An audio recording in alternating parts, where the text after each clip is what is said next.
अगर बेटी के जीवन में कोई रियल हीरो की भूमिका निभाता है तो वो उसका पिता होता है। बेटी अपने पिता को रियल हीरो की तरह ही मानती है। वो ये मानती है कि मेरे पिता इस जहां में सबसे अच्छे हैं, वो मेरे लिए सब कुछ कर सकते हैं। और दोस्तों, पिता भी बेटी को हद से ज़्यादा प्यार किया करते हैं। लेकिन आज की घटना में कुछ उल्टा हो जाता है। एक पिता अपनी 8 साल की बच्ची पर इस कदर नाराज़ हो जाता है, इस कदर उसके ऊपर क्रोध में आ जाता है, उस बेटी को तड़पा तड़पा कर मौत के घाट उतार देता है। दोस्तों, अगर आप भी पूरा मामला सुनेंगे तो एक बार के लिए आपको उस पिता के ऊपर बहुत ही ज़्यादा क्रोध आएगा और आप सोचने के लिए मजबूर हो जाएंगे कि ऐसे पिता भी हमारे जहां में घूम रहे हैं। तो आइए दोस्तों, जानते हैं पूरा मामला क्या था। नमस्कार, जय हिंद। आप देख रहे हैं APH न्यूज़ राहुल रावत के साथ। तो दोस्तों, आज की जो मैं हकीकत की घटना आपको बताने जा रहा हूं, उत्तर प्रदेश में एक जगह पड़ती है सहारनपुर। ये सहारनपुर की ही हकीकत की घटना है। यहाँ पर एक रविंद्र नाम का व्यक्ति, जिसकी उम्र होती है 30 साल, और उसकी पत्नी का नाम सीमा, जिसकी उम्र होती है 29 साल। दोस्तों, आज से 9 साल पहले इनकी शादी हो जाती है और शादी के बाद ये पति पत्नी बहुत ही अच्छे से रहने लगते हैं। रविंद्र अपनी पत्नी सीमा से यही कहता है कि हमें लड़का होना चाहिए, और लड़का अब वो समय भी आ जाता है और सीमा गर्भवती हो जाती है। पति रविंद्र बहुत ही ज़्यादा खुश होता है, तरह तरह के उसके लिए सामान लेकर आता है, कभी जूस लेकर आता है, कभी फल लेकर आता है, और दोनों बड़े ही अच्छे तरीके से रहने लगते हैं। और एक दिन वो भी आ जाता है जब उसको बच्चा हो जाता है। जैसे ही उसको बच्चा होता है तो बच्चा लड़की होती है। जो पति होता है वो एकदम से रुष्ट हो जाता है और अपनी पत्नी के ऊपर क्रोध करने लगता है और उससे कहने लगता है कि मैंने तुमसे कहा था कि तुम्हें बेटे को जन्म देना है, तुमने तो एक बेटी को जन्म दे दिया। पत्नी अपने पति को समझाते हुए कहने लगती है कि इसमें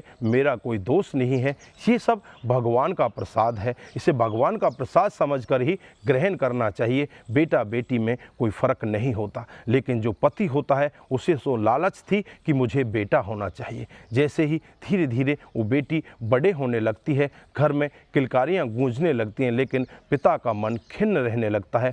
अब हर रोज़ उनके घर में लड़ाइयाँ होने लगती है। लगभग समय 8 साल का बीत जाता है, बेटी 8 साल की हो जाती है, और एक दिन का वाक़या होता है जब पति पत्नी के बीच में काफ़ी लड़ाइयाँ बढ़ जाती हैं। पति अपनी पत्नी से कहने लगता है कि अब इस बेटी की परवरिश कैसे करूं, और इसकी शादी का खर्चा भी हमें उठाना पड़ेगा, मैं कहां से लेकर आऊंगा। इस पर पत्नी उससे कहती है कि तुम्हें इस सब की चिंता करने की ज़रूरत नहीं है, मैं इस सब की शादी खुद कर दूंगी। लेकिन पति के दिमाग में तो एक ही बात घूम रही थी कि मुझे बेटा होना चाहिए था, ये बेटी हो गई, अब ये बेटी मेरे घर से विदा हो जाएगी, उसके बाद मेरे घर पर कोई भी नहीं रहेगा। इस 8 साल के अंतराल में उसे कोई दूसरा बच्चा भी नहीं होता। वो तमाम तरह की कोशिशें करते हैं कि कोई दूसरा बच्चा हो जाए, लेकिन दूसरा बच्चा भी उनको नहीं होता। एक दिन का वाक़या होता है जब रविंद्र का दिमाग 7वें आसमान पर पहुंच जाता है, उसका क्रोध बहुत ही ज़्यादा बढ़ने लगता है, और रात को करीब 10 बजे जब उसकी पत्नी सोई हुई होती है, अपनी बेटी को उसकी बगल से उठाता है और एक बगल के ही भूस के कोठरे के अंदर लेकर जाता है, और वहाँ जाकर उसके गले को दबाने की कोशिश करता है। बेटी बड़ी ही मासूमियत से उसकी तरफ देखती रहती है और उससे मन ही मन में कुछ इस तरह से कह रही होती है कि पिता, मेरी क्या गलती है, आप मुझे क्यों मार रहे हो। क्योंकि उसकी चीख ही नहीं निकल पाती, उसके गले को इतने प्रेशर के साथ दबाया जाता है। वो लड़की उससे दया की भीख मांगती रहती है, लेकिन ये दरिंदा पिता जरा सा भी उसके बारे में नहीं सोचता, और तब तक उसके गले को दबा कर रखता है जब तक कि उसके प्राण नहीं निकल जाए, और मारकर उसके बाद उसे अपनी पत्नी की बगल में लिटा देता है और चुपचाप भी वहीं पर जाकर सो जाता है। जैसे ही अगली सुबह होती है, पत्नी उठती है। पत्नी अपनी बेटी को कई बार उठाने का प्रयत्न करती है, लेकिन बेटी उठे तो कैसे उठे, वो तो मर चुकी है।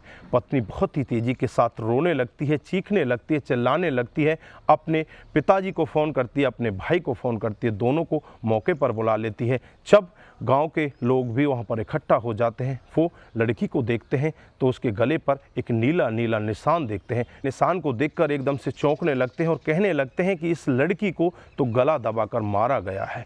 अब तुरंत ही पत्नी कहने लगती है, इस लड़की को मारने वाला कोई और नहीं, मेरा पति रविंद्र है। मेरे पति ने ही मेरी बच्ची को मारा है। इस दुष्ट को मेरी आंखों के सामने से ले जाओ, इसे जेल के अंदर बंद करा दो। तुरंत ही पुलिस को बुलाया जाता है। पुलिस मौके पर पहुंच जाती है और पति रविंद्र को अपनी गिरफ्त में लिया जाता है। इधर उस बच्ची की डेड बॉडी को पोस्टमार्टम के लिए भेज दिया जाता है।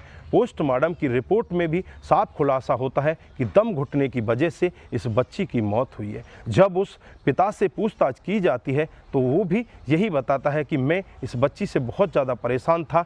हमारे घर में आपस में बहुत ही ज़्यादा लड़ाई हुआ करती थी और लड़ाई की वजह हमारी ये बच्ची थी। मैंने एक दिन सोचा क्यों ना इस लड़ाई की जड़ को ही ख़त्म कर दिया जाए। फिर रात को मैं बच्ची को उठाता हूँ और भुस के कोठरे के अंदर ले जाकर इसके गले को दबाकर इसकी हत्या कर देता हूँ। उसके बाद जब पुलिस भी ये पूरा मामला सुन रही होती है, आसपास के लोग भी जब ये पूरा मामला सुन रहे थे, तो सभी लोग उस व्यक्ति के बारे में थू थू करने लगते हैं और उससे कहने लगते हैं, अगर तेरी औकात ही नहीं है बच्चा पैदा करने की तो तूने बच्चा पैदा क्यों किया। ये भगवान का प्रसाद है। लड़का हो या लड़की, आपको इस तरह से इसमें भेदभाव नहीं करना चाहिए था। दोस्तों, अब वो व्यक्ति सदा सदा के लिए जेल के अंदर चला जाता है। दोस्तों, यहाँ पर आप क्या कहना चाहते हैं ऐसे पिता के बारे में जिसने अपनी बेटी को इस तरह से रास्ते से हटा दिया?